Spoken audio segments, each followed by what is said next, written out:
Eu quero muito saudar a presença de todos vocês. É um privilégio poder estar aqui mediando essa conversa com o Giovanni, com o Alexandro, com o Jorge, essa conversa sobre um patrimônio que enfim, né, nos mobiliza a todos nesse projeto de Arroio dos Ratos, né? É um projeto abraçado, enfim, pela comunidade, e que estamos aqui, então, hoje para desenvolver, explicar um pouco para essa comunidade, para os professores que nos assistem, para a comunidade interessada em patrimônio, como é que esse processo todo do inventário dos bens culturais de Arroio dos Ratos construiu, foi pensado e realizado por essa equipe, com quais os propósitos, né? E as premissas que embasaram a partir, é claro, de um edital de cultura da SEDAC, de educação patrimonial, né?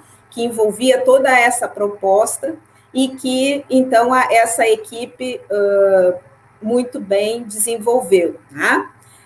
Saudar, então, de novo, todos vocês. Começar, então, a apresentação pelo Giovanni, né? Que vai nos falar um pouco sobre esse trabalho, essa proposta, né? Então, o Giovanni, ele é professor de História das redes municipais de Arroio dos Ratos e Charqueadas. Ele foi coordenador de Cultura de Arroio dos Ratos entre 2011 e 2012, coordenador pedagógico da Secretaria de Educação e Cultura, Desporto e Turismo de Arroio dos Ratos entre 2017 e 2020. E licenciado em História com especialização em História do Brasil e mestrado em História, né? E o Giovanni, então, nos guiou, nos acolheu muito, né, quando estava à frente da prefeitura para desenvolvermos esse projeto. Giovanni, a fala é tua. Então, olá, Renata, olá, Jorge, olá, Alexandro, olá a todos que nos assistem. Então, é com muita alegria que hoje estamos nessa fase final do projeto que começou lá em 2019, quando a Secretaria de Cultura do Estado divulgou o edital, né, de FAC, Fundo de Apoio à Cultura, da Educação Patrimonial, edital 01 de 2019, com algumas oportunidades para os municípios, né? Foram 73, se bem me recordo, não vagas, mas apoios, né, que seriam concedidos aos municípios. E logo que saiu o edital, quase todos que estavam envolvidos em educação patrimonial aqui na nossa cidade já começaram a mandar as mensagens, né? Eu lembro o Alexandre me encaminhou logo que saiu o edital, a Clarice também, de Porto Alegre, né, encaminhou, o pessoal do Museu do Carvão, enfim, todos estavam antenados nessa oportunidade que estava sendo oferecida pela Secretaria de Estado de Cultura do Rio Grande do Sul, de fomentar, né, de subsidiar as ações de educação patrimonial que a gente sabe nos municípios, né, a cultura normalmente não tem um grande aporte financeiro para essa área. Então, em Arroio dos Ratos já existia um movimento, né, de defesa da educação patrimonial, especialmente voltado para o acervo, né, do Museu do Carvão. O Alexandre Utkovski está aqui com a sua esposa também, puderam participar ativamente, liderar esse processo, esse movimento, né, de defesa do acervo do arquivo histórico do Museu do Carvão. E também em Arroio dos Ratos tem uma luta, né, que nós sabemos, quem mora na comunidade de Arroio dos Ratos sabe, uma luta constante, assim, entre aqueles que acreditam que a cidade é atrasada, que não se desenvolve, e aqueles que acreditam que a cidade tem um potencial rico para desenvolver sobre a nossa história, o nosso patrimônio histórico, mas para isso nós precisamos valorizar essa história, reconhecer os bens, os imóveis, as festas, as tradições, as celebrações.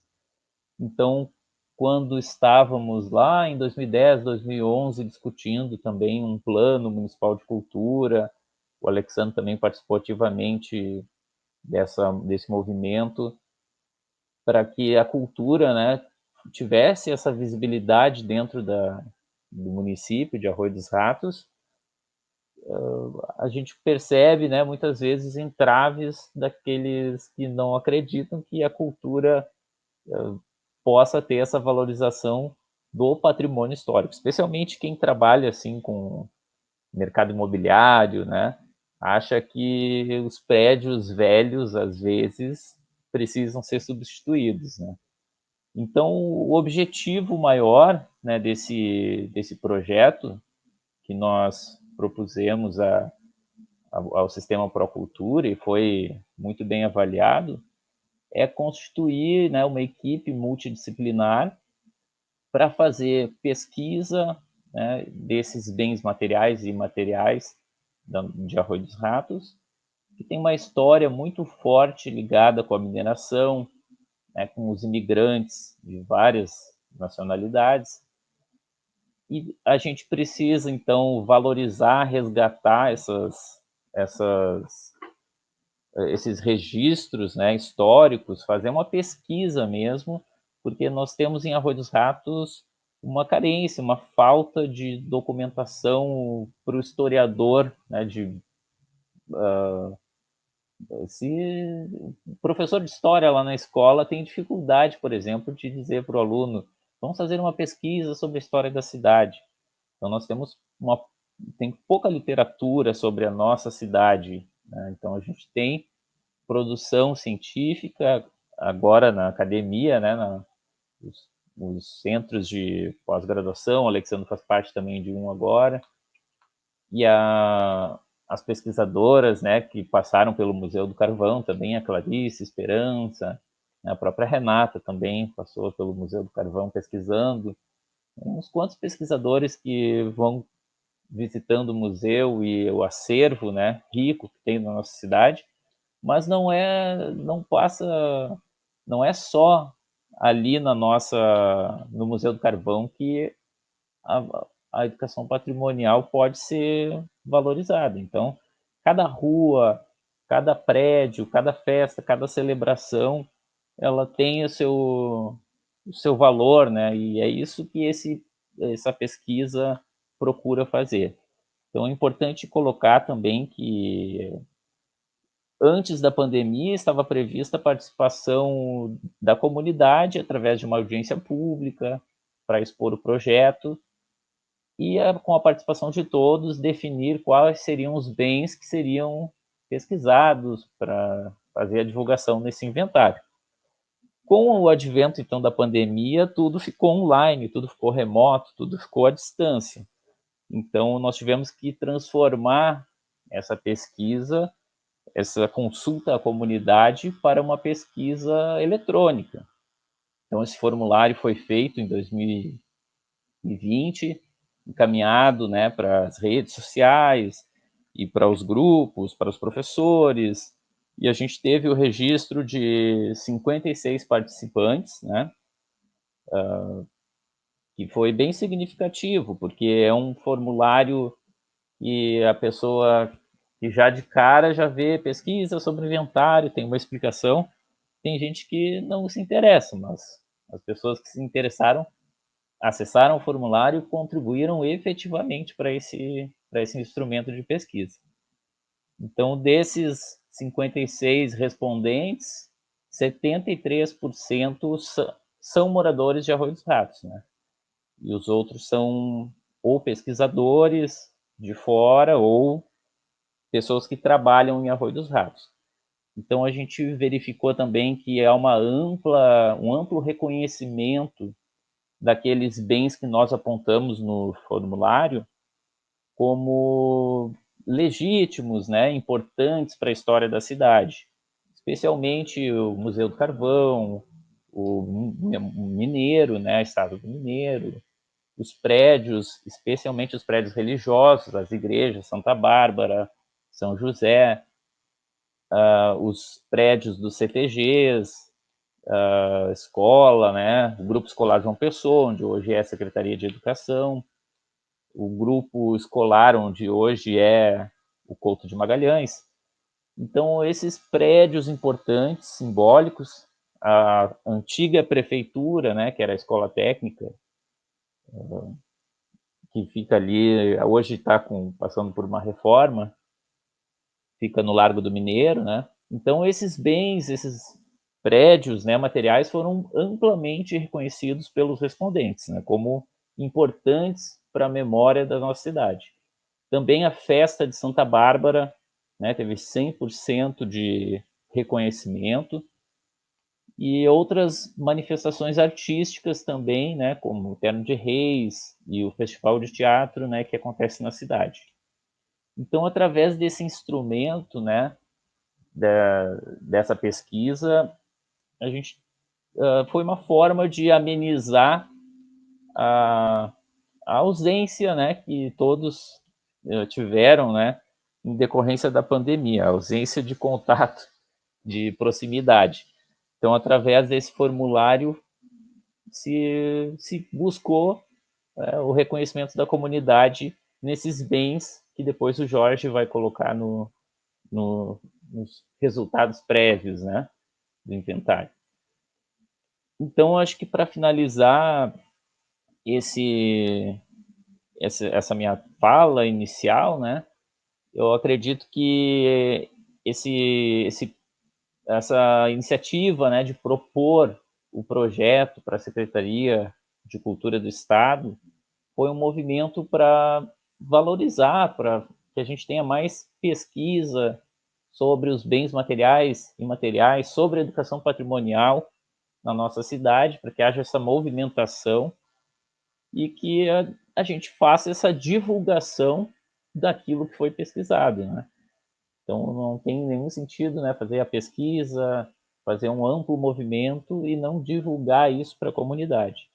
Então, a gente espera que todos possam fazer um uso, né, nas escolas, um uso pedagógico, um uso para os futuros pesquisadores, né, para os jovens que vivem em Arroio dos Ratos e às vezes não sabem, né, do valor, da importância da sua cidade. Então, é esse o principal objetivo que moveu, né, lá em 2019, a gente colocar esse projeto para concorrer, né, com outros municípios que também fizeram proposições iguais, né. Então, eu agradeço já desde o início do trabalho, né, a participação do Alexandre Ditkovski, né, que ajudou bastante na sugestão, fez a leitura prévia do projeto, deu sugestões, a Clarice também, que ajudou na formação antes de fazer a proposição do projeto, ela ajudou na formação para construir esse texto, né? O pessoal de Charqueadas participou também, o pessoal de Butiá foi nessa formação lá em Porto Alegre com a Clarice. E agradeço às outras pessoas que foram se juntando ao projeto ao longo do caminho, né? A Carla, a Renata, né? O Jorge, né? O Artêmio, o professor Artêmio, que também participou desse projeto. Então, deixo aqui o meu agradecimento e fico feliz de ver esse trabalho se realizando. Agradeço muito a tua participação, Giovanni, é muito importante ter o teu relato dessa experiência, você estava lá no início, né, trabalhou nisso com a equipe, com o Alexandro, o Artêmio, comigo, o Jorge, enfim, né, então isso é muito importante mostrar que é realmente um trabalho multidisciplinar e se pretende interdisciplinar também, né, e aí, a partir de agora, nós termos, então, um instrumento que também apresente um grande potencial de pesquisa aos jovens pesquisadores, né? Porque quanto mais documentos e instrumentos nós produzimos, mais possibilidades eles têm de vislumbrar e ampliar as pesquisas sobre o município e dar, então, continuidade a essa valorização do patrimônio. Te agradeço muito. Então, agora, na sequência, eu vou passar a palavra para o Alexandro, né? O Alexandro, que é um companheiro já de longa data, né, de discussões sobre o patrimônio, ele também é licenciado e graduado em História pela Faculdade Porto-Alegrense, é especialista em gestão de arquivos pela Universidade Federal de Santa Maria, é mestre em museologia e patrimônio pela Universidade Federal do Rio Grande do Sul, é delegado regional da Defender, né, na região carbonífera, é membro titular do Colegiado Setorial de Memória e Patrimônio do Rio Grande do Sul, no qual também fomos colegas, né? E então gostaria muito de saudar a tua presença aqui, Alexandro, os teus aportes como pesquisador, como companheiro de pesquisadora também, né? Conhecedores e que estão nessa luta na defesa do patrimônio já há muitos anos, né? Então, o engajamento de vocês no resultado de um trabalho de educação patrimonial voltado para o município é muito importante. Então, a palavra é tua, Alexandre. Boa noite, cara Renata, Jorge, Giovanni. É um prazer estar aqui com vocês, trocar um pouco de conhecimento sobre esse projeto, sobre a história de Arroio dos Ratos. Bom, falar de Arroio dos Ratos, eu também tenho que falar um pouquinho da minha trajetória até chegar em Arroio dos Ratos, mais especificamente no Museu Estadual do Carvão, quando em 2012 a gente teve a oportunidade de trabalhar no museu, como gestor, né, como diretor, mas também fazendo aquele trabalho de pesquisa, de preservação do nosso patrimônio no sentido amplo, né, que é conhecer, promover, e, enfim, né, e procurar a difusão, né, no sentido de promover o nosso patrimônio cultural da região. Eu conheci Arroio dos Ratos em oficinas voluntárias que fizemos em 2011 no Museu do Carvão, aquele projeto do IFSU, da comunidade, salvando a documentação da região carbonífera. Era algo ainda inicial, voluntário. O professor Benito, a URGS, não podemos esquecer, né, que muito nos ajudou também. E, feito isso, Tassiane Freitas, né, que é a filha de Butiá, que foi quem me apresentou essa documentação quando estava lá no Engenho Novac, essa documentação que hoje compõe, né, o acervo do Arquivo Histórico da Mineração lá no Museu Estadual do Carvão. Então, o nosso projeto era defender essa documentação no sentido de transformar aquela massa documental em um acervo arquivístico mesmo, como é hoje, e está à disposição da comunidade. Pena que com a pandemia, infelizmente, hoje não temos o acesso, mas assim que tudo isso passar, vamos retomar nossas pesquisas. Espero que a comunidade também, especialmente a comunidade escolar, os nossos colegas professores, que também estimulem, né, os alunos a fazerem trabalhos, projetos, enfim, nós estamos à disposição para colaborar nesse processo. Então, quando eu cheguei em 2012, no Museu Estadual do Carvão, a primeira coisa era conhecer a história de Arroio dos Ratos, desde o seu nome pitoresco. Mas por que Arroio dos Ratos? Conforme a obra, né, o livro do finado padre Lotar, Arroio dos Ratos, por causa dos antigos, como é que se diria? Não os antigos, eles ainda existem, mas são raros, os ratões do banhado, que era esse roedor aquático era muito presente na época, servia tanto de alimento e a pele, né, o couro, e era muito abundante. Naquela época havia muitos banhados em volta do Arroio dos Ratos, então por isso ele ganhou essa denominação. E conforme o padre Lotar, foi o padre Tomás Clark, em 1756, que havia registrado pela primeira vez num mapa o nome desse arroio, né, que banha o nosso município, que dá origem ao nome do nosso município, que também dá origem à mineração. Então, pela primeira vez que a gente fala em Minas do Arroio dos Ratos, é com a pesquisa, com os primeiros processos de prospecção do mineiro inglês James Johnson, na década de 1850, mais ou menos entre 1853 a 55, 56, o projeto de prospecção, mais ao sul, na região do Faxinal, e posteriormente, na década de 1860, aqui na parte urbana, que seria a parte onde hoje está a cidade de Arroio dos Ratos, até que em 1872 se constitui a primeira empresa carbonífera, Por isso que Arroio dos Ratos é conhecido como o berço da indústria carbonífera nacional. A primeira indústria de carvão é de 1872, aqui em Arroio dos Ratos. A Imperial, como é o apelido dela. O nome em inglês, se eu não me engano, é a indústria imperial de carvão do Brasil, coisa assim. Enfim, acho que o Jorge depois vai explicar melhor.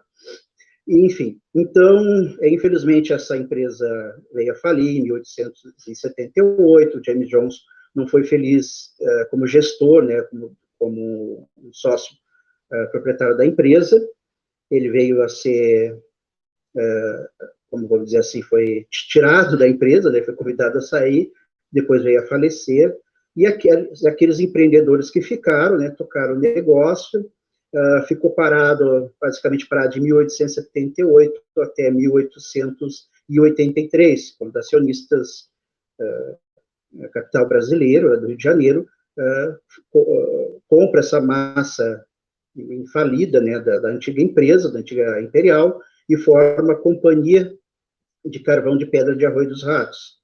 De 1883 a 1888, né, abriu o famoso Poço Princesa Isabel, ela aqui esteve, isso é até um fato muito comentado na cidade, eu escutei muito isso com a comunidade, sobre essa presença da Princesa Isabel em 13 de janeiro de 1885, e li a carta, uma retranscrição da carta que ela escreveu aos pais quando aqui esteve, e gerou muita lenda, que ela dormiu aqui, numa casa, que bebeu água de uma fonte e tal, que é história popular, que é muito interessante, são coisas pitorescas que faz a gente pensar, estudar, pesquisar e ver, não foi bem assim, olha, ela não dormiu aqui, na carta ela escreveu que ela seguiu viagem para Rio Pardo, mas enfim, é algo assim que marca. Então, conversando com a população, lendo as obras do Padre Lotar, e pesquisando aquela documentação que existia no Museu do Carvão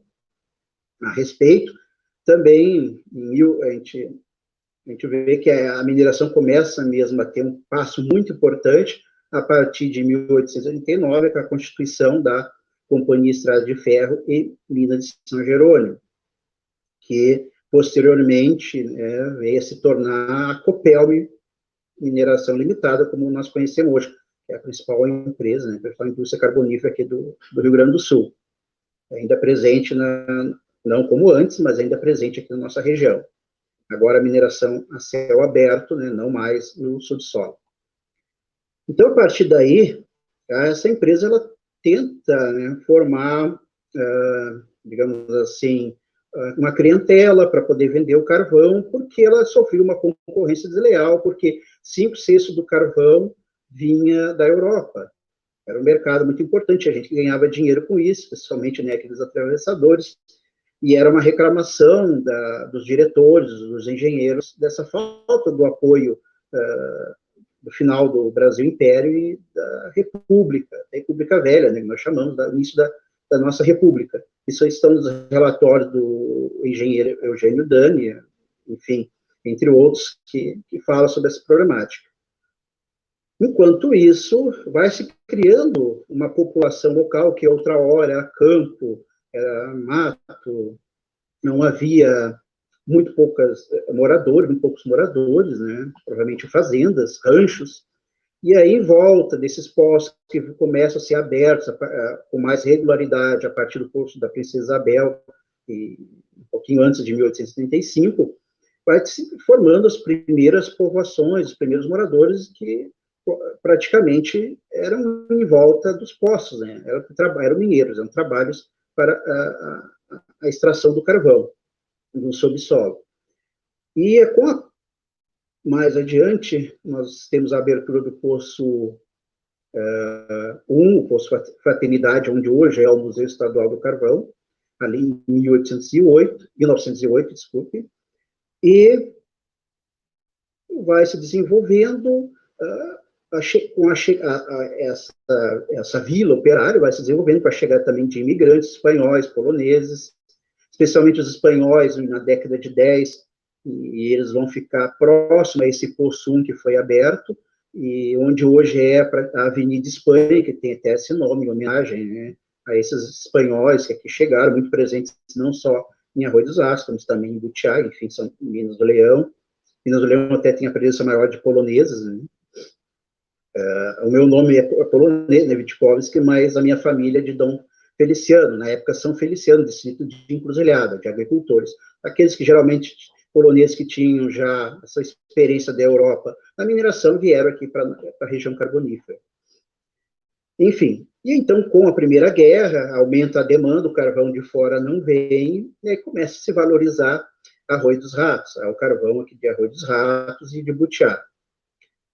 Com o tempo, a Butiá também vai se desenvolvendo, vai abrindo o poço do Borges de Medeiros, 35 Farroupilha, então eles ganham uma importância, só que, bom, já com o fim da Primeira Guerra, antes da década de 20, a procura já não é tão grande, a produção, mesmo tendo uma lei federal sobre o uso de 10% no mínimo, tem que usar o carvão nacional, mas, enfim, não se tem uma procura tão grande, e as empresas então acharam que deveriam se reunir num consórcio para se protegerem, tanto em relação às perdas, mas também já pensando, quem sabe, no possível desenvolvimento em conjunto, não digo no monopólio, mas acabou se transformando, né, porque todas as outras pequenas empresas foram absorvidas pelo consórcio administrador de empresas de mineração, que é o famoso CADEM, que até hoje, na memória da população, quando a gente fala sobre a empresa, o pessoal se lembra do CADEM.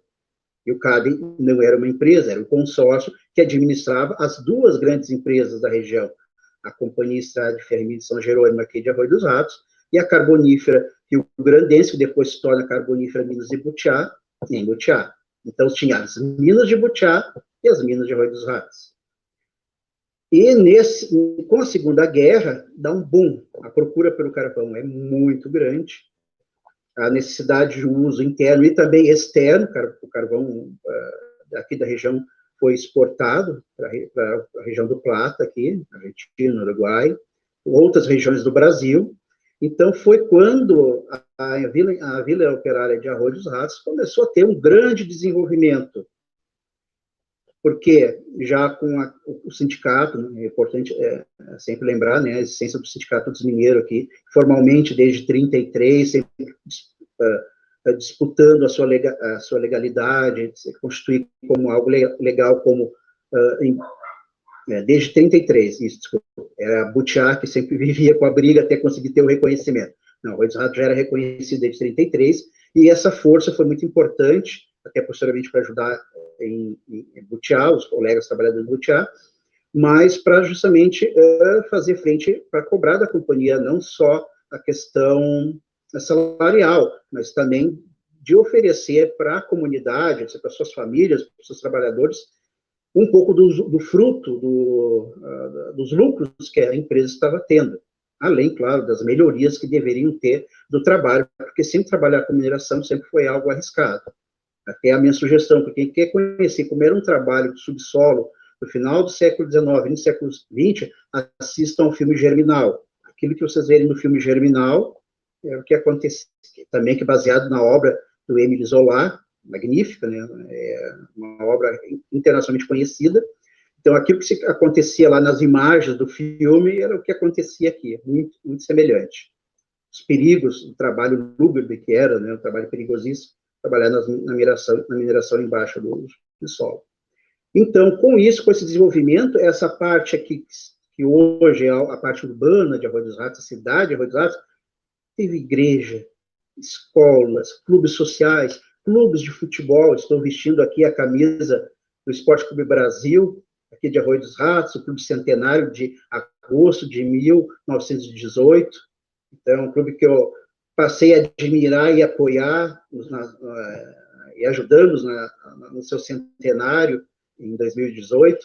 Então, enfim, cinema, cine-teatro, Vitória, né, aqui.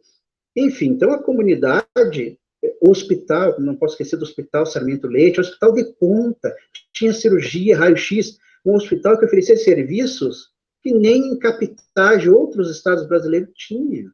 Então, não foi algo dado de graça pela companhia, isso é fruto do trabalho, do esforço, e, como é que vamos dizer, das relações sociais de trabalho, ou seja, da cobrança desses trabalhadores da melhoria do local do seu trabalho, da sua, enfim, do seu lar.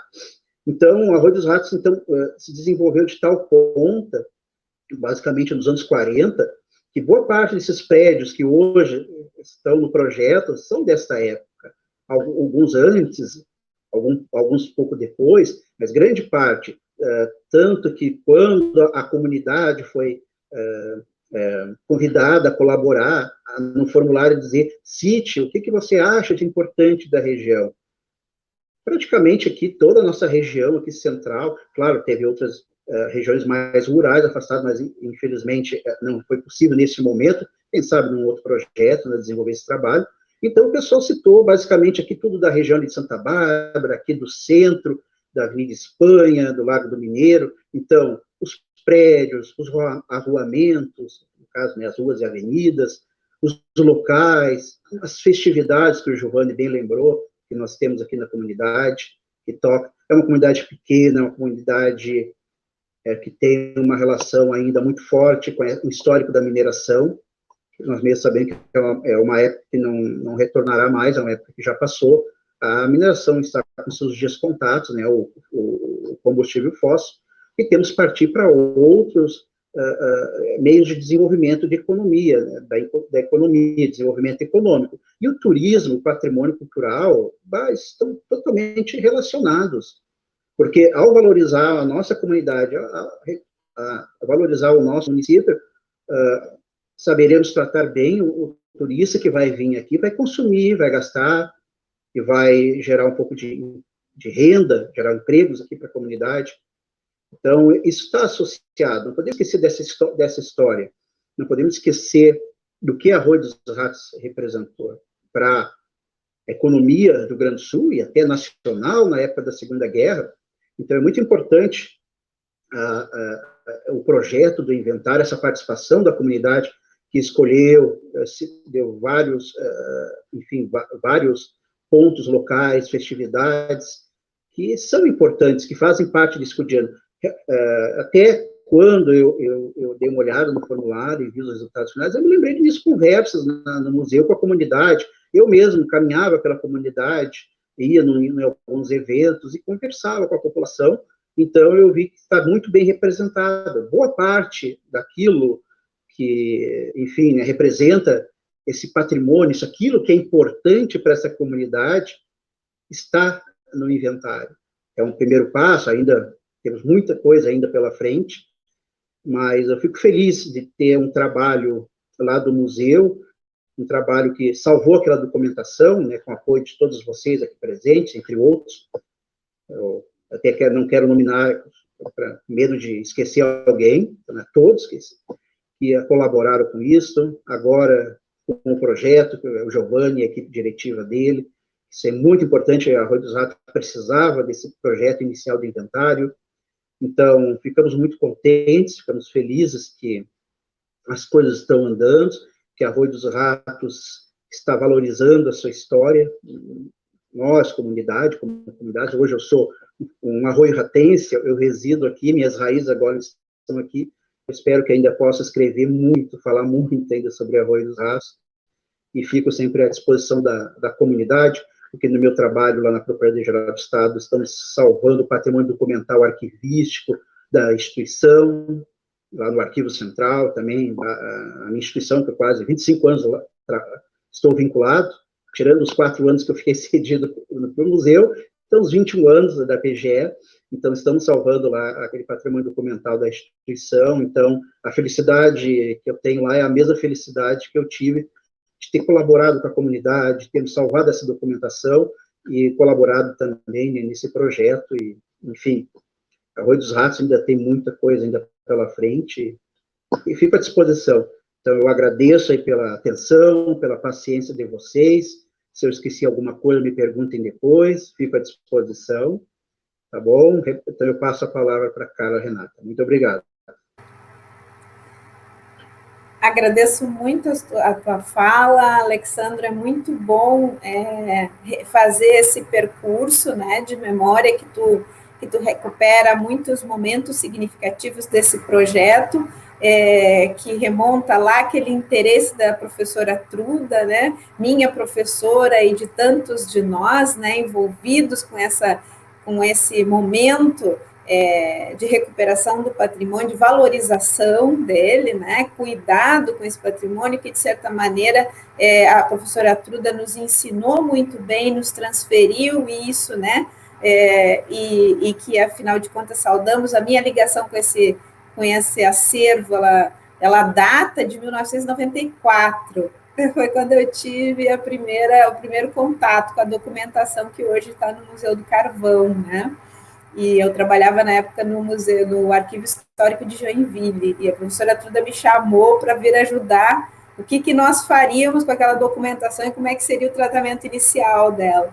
Então, eu me sinto muito feliz com as tuas palavras, né, e contemplada, eu que também sou dessa região carbonífera, nasci no Hospital Sarmento Leite, né, então é muito bom, é muito gratificante que a gente possa ver esse trabalho frutificado, e é muito bom que tu lembre que essa é uma etapa inicial. Aliás, a gente parece que está sempre tratando de etapas iniciais em relação ao patrimônio no Brasil, mas a conquista do Museu do Carvão foi uma etapa significativa, fazer esse inventário remonta a essa trajetória, né? Então, é muito bom que a gente sempre recupere esse percurso, porque ele enseja muitas conquistas, né?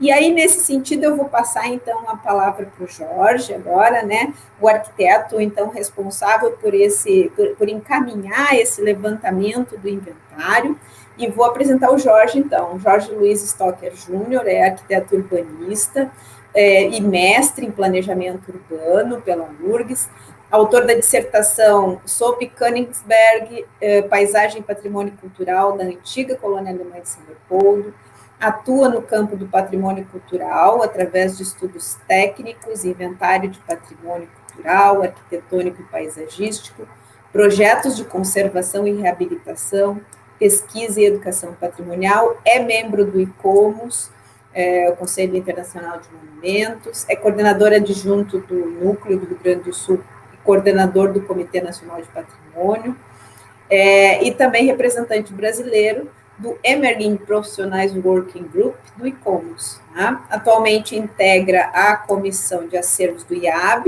né, o Instituto de Arquitetos do Brasil do Rio Grande do Sul, e é membro pesquisador do Instituto Histórico do Rio Grande do Sul. Também teve mandato como vice-presidente do Conselho Estadual de Cultura do Estado, gestão de 2009-2020, conselheiro do Conselho de Arquitetura e Urbanismo do Rio Grande do Sul, gestão de 2018 e 2020, e é criador e coordenador do projeto O Campanário, onde aborda a preservação do patrimônio cultural. Tá?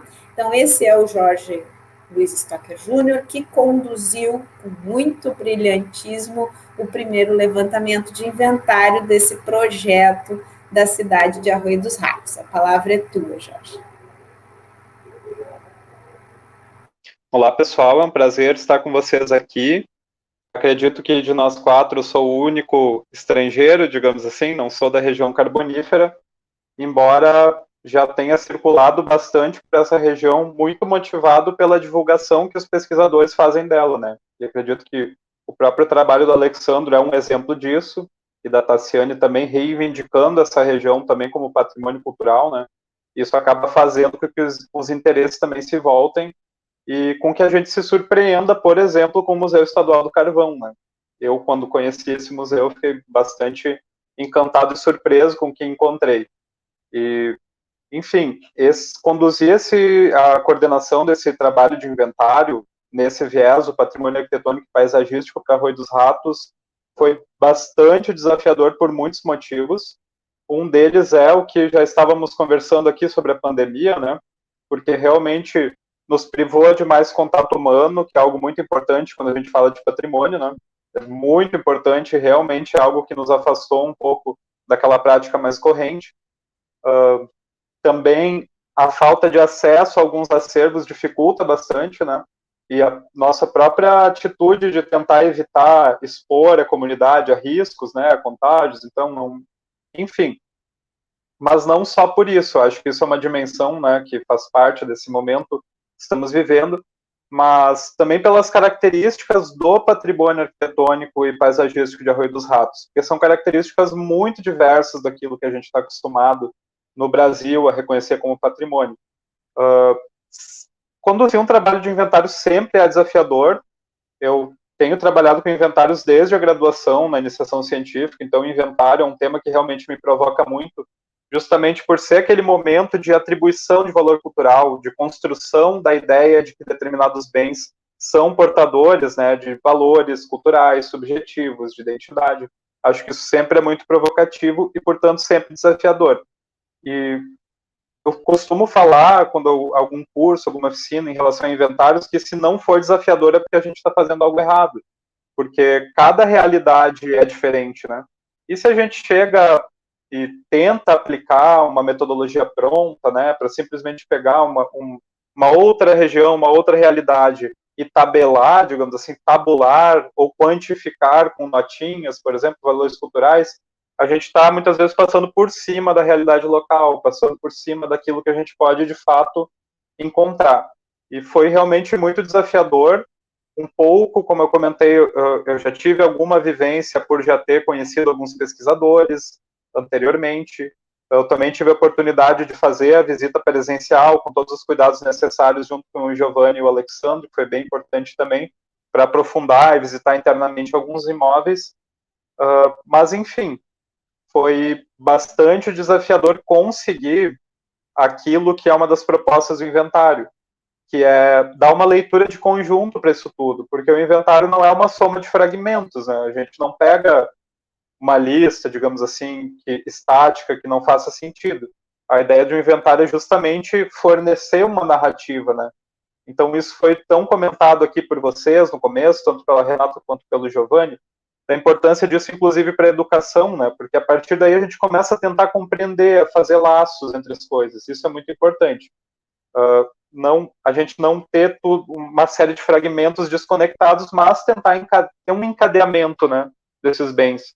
Esses bens, um deles leva ao outro, que leva ao outro, e a gente tenta, então, apresentar uma proposta de interpretação desse patrimônio territorial, sabendo que é uma proposta aberta a contribuições naquilo que segue, né? Então, o inventário também não é estático, não é algo que vai ser entregue e acabou. Justamente como vocês já colocaram, é um ponto de partida, é um início de identificação de valores culturais em alguns bens, e cabe à própria dinâmica local, aos pesquisadores, à comunidade, dar continuidade para isso, né? Aprofundar isso.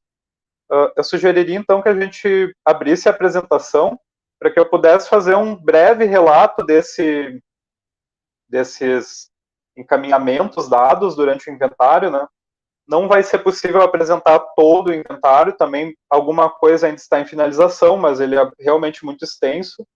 O caderno técnico de interpretação, se eu não me engano, está entre 40 e 50 páginas, as fichas são muito longas, então a ideia é conversar um pouquinho sobre esse formato, sobre a metodologia e um pouco dos resultados. Esse desenho aqui prova que eu já estava em Arroio dos Ratos antes, sempre que eu desenhei ele em 2015, então já andava por aí. A convite, muitas vezes, o próprio Alexandre já estava encantado aí pelo patrimônio cultural de Arroio dos Ratos. Um inventário, então, ele é um pouco diferente de uma pesquisa, porque ele é um trabalho técnico que tem interesse público, né? A gente tem o patrimônio, ele figura na Constituição Federal como uma atribuição, inclusive, da sociedade, das diferentes instâncias de administração. Então, ele é um instrumento, né? Uma pesquisa de interesse público, um instrumento que, a partir de uma metodologia proposta, ele identifica e reconhece o patrimônio cultural do município. Nesse caso aqui, a gente está falando de patrimônio tangível, né? Não se limitando ao arquitetônico, porque a gente fala do paisagístico também, mas a gente está falando nessa escala do patrimônio tangível, considerando também que o patrimônio tangível se relaciona com o intangível, o imaterial que a gente conhece, e a gente não consegue apartar essas duas realidades, mas objetivamente, esse trabalho que eu desenvolvi, ele vai no foco do patrimônio que é tangível, naquilo que é possível tocar, né? Patrimônio que a gente conhece como material. E essa metodologia ela vai partir, então, do entendimento do contexto histórico e das etapas que esse núcleo urbano, como a gente está tratando do núcleo urbano, foi tendo ao longo da sua trajetória. em resumo, esse estudo ele tenta identificar no momento atual bens significativos que tenham adquirido algum sentido de permanência sob o ponto de vista dos valores patrimoniais. Então, por isso a gente está falando de patrimônio cultural, né? Não é uma pesquisa que vai, por exemplo, se aprofundar na arquitetura de Arroio dos Ratos, porque muita coisa já se perdeu, muita coisa é impossível, inclusive, de pesquisar. Mas ela parte do momento atual. Então, o inventário parte do momento presente, olha para o passado e tenta recolher, interpretar esse passado para que ele seja carregado para o futuro, né? Tenta dar um sentido para que essa permanência aconteça sob o ponto de vista dos valores patrimoniais. E essa metodologia, então, ela vai ter algumas etapas básicas. O Giovanni já falou um pouco sobre essa etapa de participação, que foi um pouco atípica, e por isso ela não está aqui, né? Normalmente no inventário, a participação ela ocorre concomitantemente em todas essas etapas, mas devido às circunstâncias, foi promovido, então, esse questionário que tentou subsidiar, dentro do possível, o trabalho de participação. Mas, em suma, né, num resumo muito grande, a metodologia ela parte de uma compreensão do lugar, que é aquilo que eu falei, né, de a gente não chegar aplicando critérios externos, mas a gente tentar compreender do que está sendo tratado, uma interpretação, porque a compreensão do lugar também é um levantamento muito grande de dados, e esses dados são muito dispersos, muitas vezes muito aleatórios, e na interpretação a gente tenta dar um sentido para isso. O reconhecimento, então, dentro disso que foi interpretado, de quais os bens culturais que ainda estão, né, que ainda existem no momento presente, que podem nos ajudar a acessar, a simbolizar aquilo que foi encontrado nessa pesquisa. E aí, finalmente, a gente parte para aquilo que normalmente as pessoas reconhecem como inventário, que são as fichas, né? Depois de toda essa contextualização, a gente, então, vai para o indivíduo arquitetônico, ou para o lugar, para o espaço que está sendo tratado, e faz um detalhamento através das fichas, que não é apenas descritivo, mas ele também comenta os valores culturais que estão sendo atribuídos, né? Ele tenta justificar por que está sendo identificado determinado bem como de valor cultural. E, por fim, todo inventário ele precisa contar também com alguns encaminhamentos para a gestão, né?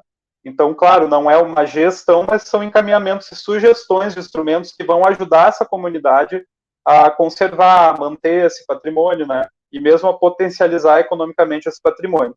Então, é mais ou menos esse o mapa do processo de inventário. Dentro dessa metodologia, então, uma das conclusões que se chegou foi a divisão em 5 principais períodos históricos da trajetória de Arroio dos Ratos. Isso poderia ter sido feito de várias formas diferentes, não precisaria ser 5 períodos, poderia ser 10, poderia ser 3, mas esses períodos estão muito voltados ao método da evolução urbana. Então, se tentou identificar momentos em que a evolução urbana teve uma significativa alteração de funções de acesso, funções econômicas, né, uma metodologia muito derivada das teorias de evolução urbana, e a partir dessas fases da evolução urbana, selecionando bens representativos de cada um desses períodos.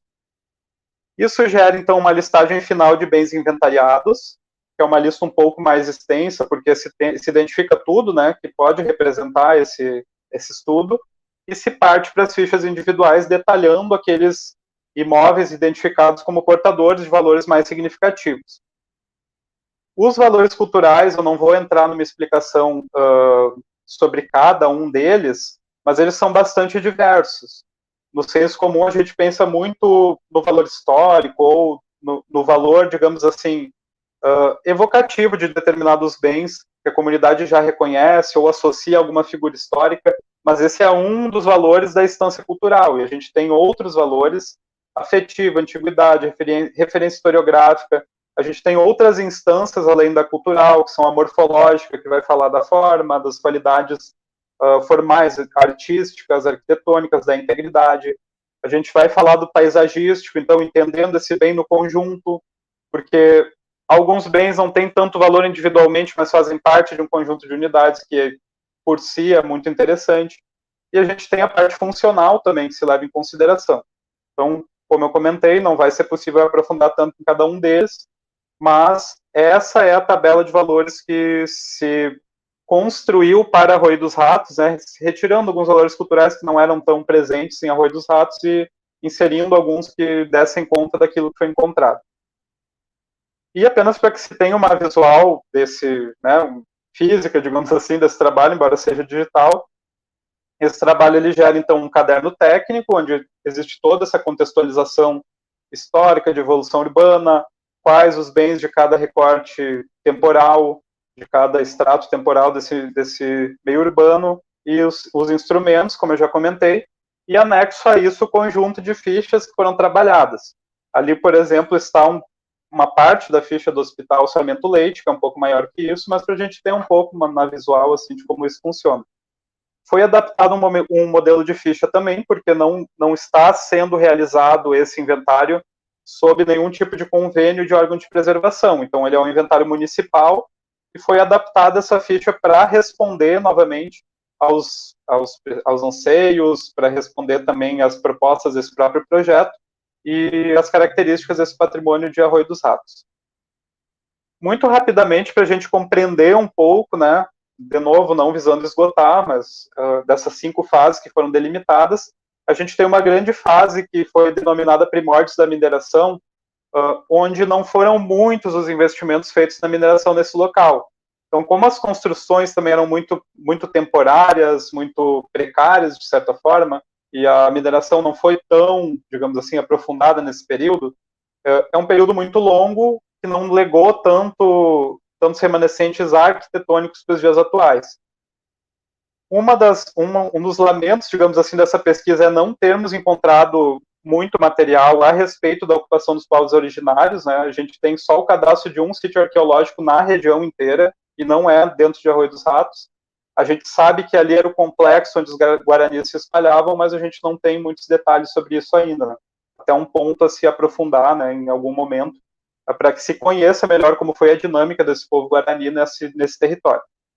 E esse território que hoje é Arroio dos Ratos, então ele também esteve vinculado à atividade charqueadora de Triunfo durante um bom período, e como o Alexandre já colocou, a gente tem a descoberta das jazidas de carvão e a exploração, o início da exploração dessas jazidas pela companhia da Imperial Brazilian Collieries, enfim. Nesse período, Arroio dos Ratos era um pequeno arraial, né, uma rua, basicamente, ou poucas ruas, muito dispersas, com construções muito precárias. Eu trouxe uma ilustração que não é dessa época, mas ajuda a compreender a arquitetura dessa época, com, né, construções muito precárias, de taipa de mão, cobertas com palha. Essa arquitetura persistiu durante muito tempo em Arroio dos Ratos, ela não é só desse período, mas nesse período era basicamente isso que se encontrava ali, né? E é descrito em 1856, num relatório do governo provincial, como um arraial onde moravam 30 indivíduos, entre mineiros, exploradores, serventes, capatazes, carreteiros. Então a gente pode imaginar, né, uma povoação muito pequena. Nesse período inteiro, gestores ou engenheiros, aqueles trabalhadores mais especializados, as minas não residiam ali, né? Eles vinham até esse local, mas eles acabavam não se sedentarizando nesse local. Moravam em São Jerônimo, em Porto Alegre. A gente encontrou algum resquício, né, dessa informação. E desse período, como eu comentei, a gente não tem legado arquitetônico, mas a gente tem um lugar que foi, inclusive, legado dessa pesquisa que foi feita e que foi me repassada, que atualmente é conhecido como Balneário Municipal Passo da Barca, que seria também correspondente ao Passo do Feliciano. Ele se articula nessa construção desse território, desses caminhos de penetração nesse território. Então, esse bem está vinculado a esse período. Mas aí a gente começa, então, nos próximos períodos, a ter mais remanescentes arquitetônicos. O segundo período, então, a gente vai delimitar entre 1878 e 1900, onde ele inicia com uma concessão a essa empresa de capitais alemães, que é a Holz-Weissig, e que também não vai fazer muitos investimentos nessa região, mas vai ter finalmente a constituição da Companhia das Minas de Carvão de Pedra de Arroio dos Ratos, e posteriormente transferência para a Companhia Estrada de Ferro de Minas de São Jerônimo, que vai ser um período de bastante investimentos no local, né? A gente vai ter construções definitivas começando a aparecer nesse local, e a consolidação também desse núcleo que vai gerar o centro, e desse núcleo Santa Bárbara, começa aos poucos a acontecer. A gente tem uma descrição do relatório do engenheiro Tani aqui, que é de como a povoação da mina se encontrava nesse momento, com mais de 1.000 almas. Então a gente já vê, né, como tem num curto espaço temporal, a gente tem uma grande diferença, né, de ocupação. E aqui a gente já tem alguns imóveis que foram identificados como representativos desse período. O próprio primeiro bloco do Hospital Sarmento Leite, que ele vai ser representativo lá de outro período também, ele já consta aqui porque funcionou como a sede da companhia, né, por muito tempo. A foto antiga ilustra isso. E essa foto antiga ilustra também uma característica da arquitetura desse período, que são esses avarandados, né, com os pilares de madeira, e que essas 4 edificações, sendo que a quarta é uma suposição, mas essas 3 primeiras apresentavam, uma delas ainda apresenta esse avarandado. A República ainda apresenta esse avarandado, o antigo escritório já não tem, e o grupo escolar João Pessoa, que é atual SMEC, a gente vai ver no futuro também sendo reformado e também representando outro período, mas nesse período aqui também apresentava essa configuração. O escritório da companhia é um dos primeiros prédios de interesse assim, arquitetônico que foram construídos em Arroio dos Ratos, né?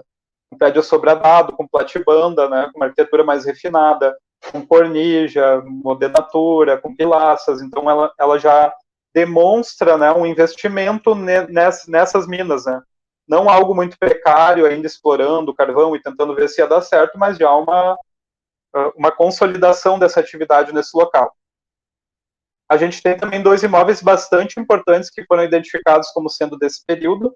Um deles atualmente cedia ao Esporte Clube Guarani e o outro configura como uma antiga hospedaria que fica ali nas cercanias. Os 2 são bastante característicos desse período e parecem ser os últimos remanescentes específicos desse tipo de arquitetura aqui.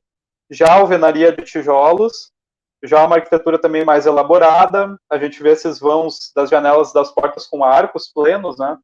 Isso a gente vai perceber nas fotografias dos poços, por exemplo, o próprio Poço Isabel, o outro poço que foi aberto, se eu não me engano, era o Poço Fé, né? O Alexandre me corrige se eu estiver errado, ali nessas cercanias, e essas construções desses poços tinham essa configuração também, com os arcos plenos e com essa técnica construtiva. Então, são 2 edificações muito voltadas ainda para esse período da mineração.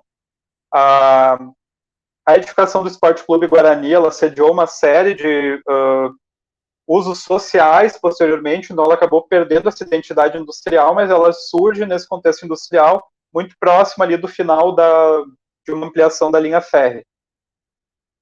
Na sequência, então, a gente tem o período entre 1900 e 1940, onde a gente vai ter essas políticas de nacionalização que tentam, né, contemplar o carvão nacional, a gente vai ter a elevação a distrito de Arroio dos Ratos e uma expansão também das atividades do núcleo urbano. E aqui a gente vai ver algumas das edificações que são muito conhecidas pela comunidade. Parte do complexo do Museu do Carvão, não todo ele, né, mas parte desse complexo data desse período. As 2 principais igrejas, como se apresentam hoje, porque já tiveram tempos anteriores, também temporários, mas esses prédios, digamos assim, são representativos desse período.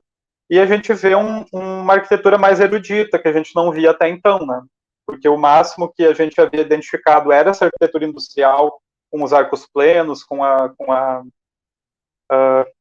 construção de alvenaria, mas aqui a gente já vê modenaturas, né?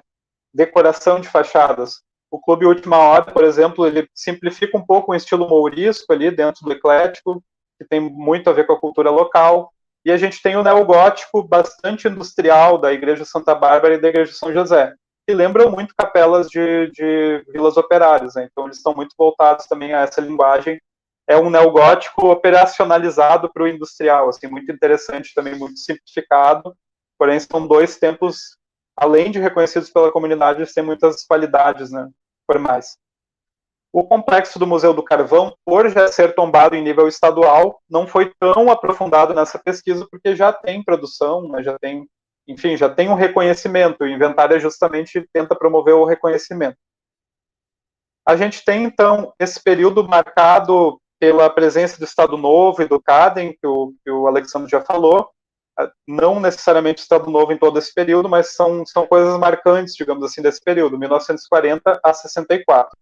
A gente vai ter uma expansão da atividade mineradora muito grande, o início de políticas sociais que vai gerar uma configuração urbana e arquitetônica que configura boa parte dos bens que foram inventariados, né? O Alexandre já comentou antes que boa parte dos bens que a gente encontra hoje são desse período aqui, e de fato a grande maioria dos bens que foram listados são daqui. A gente tem, por exemplo, os prédios voltados à área da saúde, né, que eram inicialmente gerenciados pelo próprio Caden, posteriormente passaram para a congregação das Irmãs do Imaculado Coração de Maria, se não me engano. E, enfim, o Hospital Sarmento Leite, como conhecemos, né, não aquele primeiro bloco, mas com a configuração dos 3 blocos, constando a maternidade, a puericultura e o próprio anexo do hospital, que era o prédio de isolamento, demonstram, né, uma política pública que se implanta ali no local. O Alexandre já falou bastante sobre isso, né, uma demanda muito forte dos trabalhadores das minas que conseguiram também, sob desconto mensal de valores do seu pagamento, custear esse equipamento. A gente tem também a presença tímida da arquitetura neocolonial hispânica, alguns falam californiano, mas californiano é uma tipologia de casa, então a gente tem uma ambiguação, digamos assim, nesse estilo arquitetônico, mas esse pórtico em estilo Missões, para resumir, que é adicionado ao Grupo Escolar João Pessoa, que atualmente é a SMEC, ele dá cara para o município, né? Ele vai aparecer, se a gente procurar por Arroio dos Ratos no Google, a primeira foto que vai aparecer é a do Largo do Mineiro, com essa edificação marcando a paisagem, né? Então, ele traz um ar de modernização para esse centro e traz um ar de influência do cinema também, que era ali próximo, né? Em que as pessoas recebiam notícias da arquitetura norte-americana através do cinema e tentavam reproduzir também na cidade.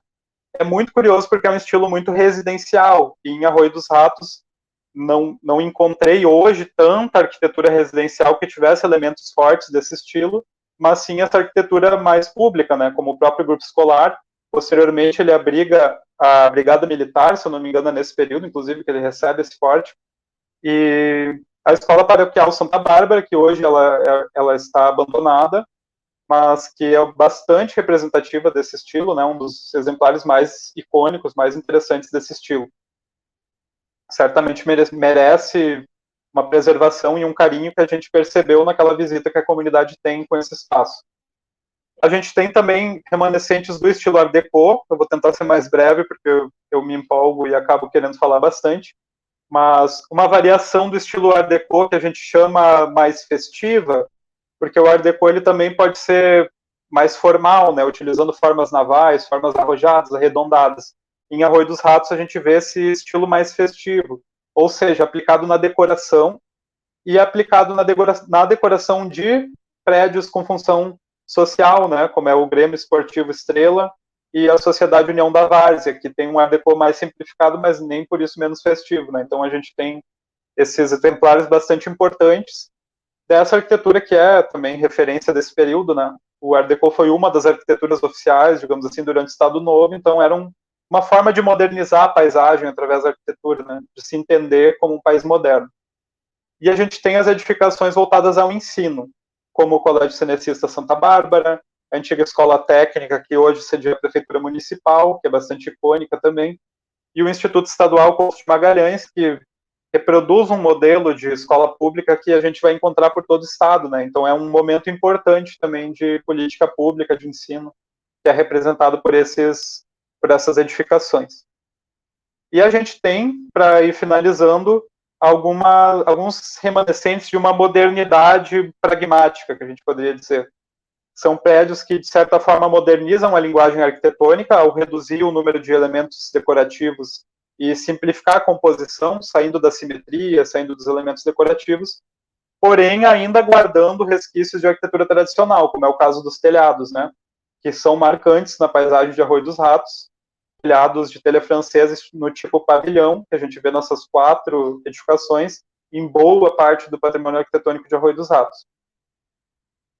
E, por fim, a gente tem um período de emancipação. E eu chamo a atenção aqui que eu fiz um resumo, né? Não estou esgotando os temas porque seria impossível.